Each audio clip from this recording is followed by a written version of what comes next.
There are three distinctive features that set birds of prey apart from other birds: excellent eyesight, a hooked beak, and sharp talons. They utilize these features for finding and catching their prey. Included in the bird of prey category are owls, hawks, falcons, eagles, and vultures. In the Susquehanna Valley area, red-tailed hawks, turkey vultures, and great horned owls are very prominent. But why are they important? These birds are very helpful in eliminating pests such as insects and rodents.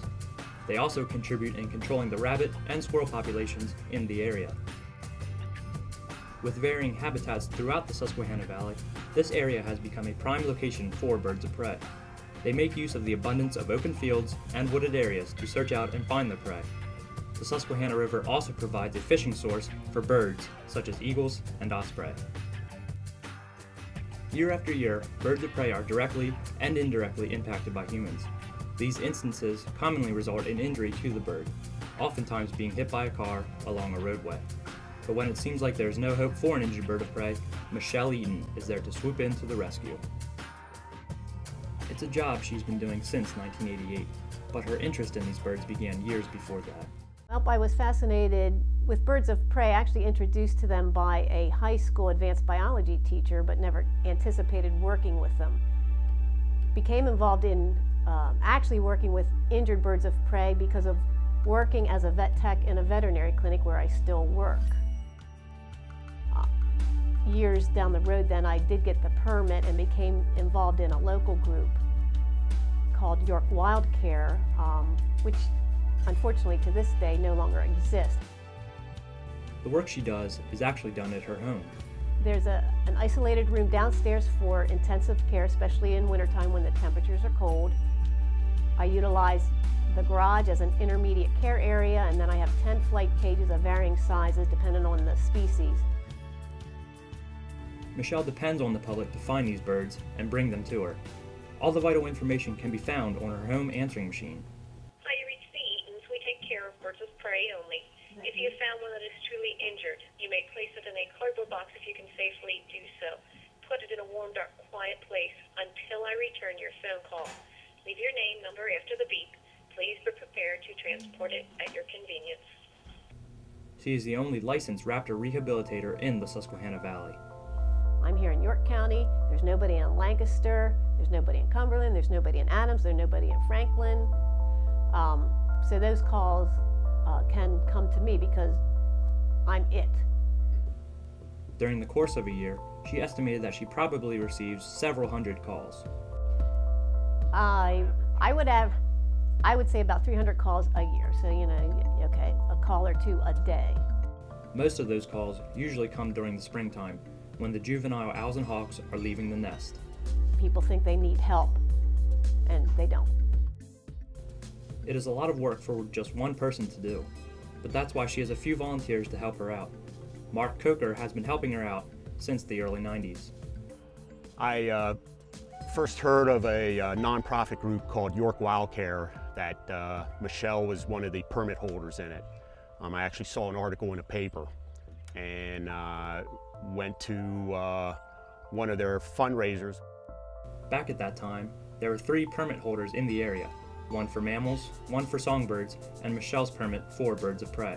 I actually helped the mammal permit holder for a while, and then also had talked to Michelle about volunteering to come over to do work at the cages. Over the years, he's developed an appreciation for birds of prey. It's something that I've grown more and more fascinated with the more I'm around them. Back when I first started, I knew it was a hawk, but I knew nothing about any of the different species of them. It's natural for human beings to show compassion and empathy for an injured animal, and Mark Coker is no different. It gives me a great feeling of satisfaction to just be involved, even though it's a limited role that I play. Being a raptor rehabilitator requires a daily routine, from feeding to cleaning to medical attention. Some birds need to be medicated daily, hand-fed daily, given fluids either under the skin or by a stomach tube daily or throughout the day. So it depends where they are in their rehab. It also requires a lot of time spent on paperwork. birds of prey are protected by state and federal laws. Since you're dealing with government, you have paperwork. So when the birds come in, I record the find or the phone number, where it's found, injury, and disposition. Depending on the bird's condition, some are releasable, some are euthanized, and some unfortunately do not make it. If they're 95%, I can't release them. They have to be 100%, or they can't not function in the wild. The most common injuries Michelle has to deal with are wing trauma and head trauma. Probably the number one reason birds of prey come into me, hit by car.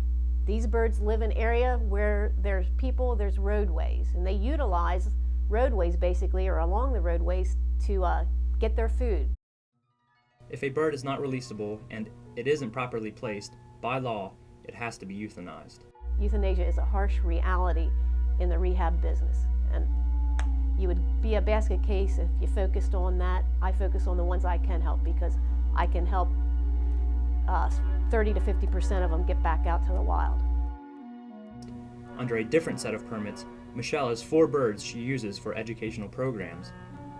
I have a red-tailed hawk that I've actually had since 1988, a barn owl, also he's about 20 years old. I have a screech owl and also a great horned owl. I would definitely have to say I'm attached to my lecture birds because they're ambassadors for their species, and they tolerate human closeness.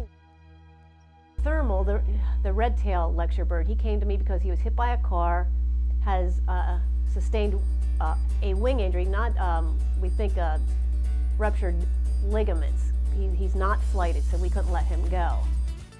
The barn owl that I have, Barney, he's about 21 years old, very old for a barn owl. The great horned owl, I've had her since 1992. She came in because of an eye injury, and that's where her name comes from, Iris. And last but not least, the little screech owl came in, hit by car, shoulder injury, rendered non-flighted. All of Michelle's work is purely volunteer-based. She receives no payment for the labor-intensive hours she puts in. She relies on donations to help feed, nurse, and house these spectacular winged creatures so that they, hopefully, may one day return to the wild.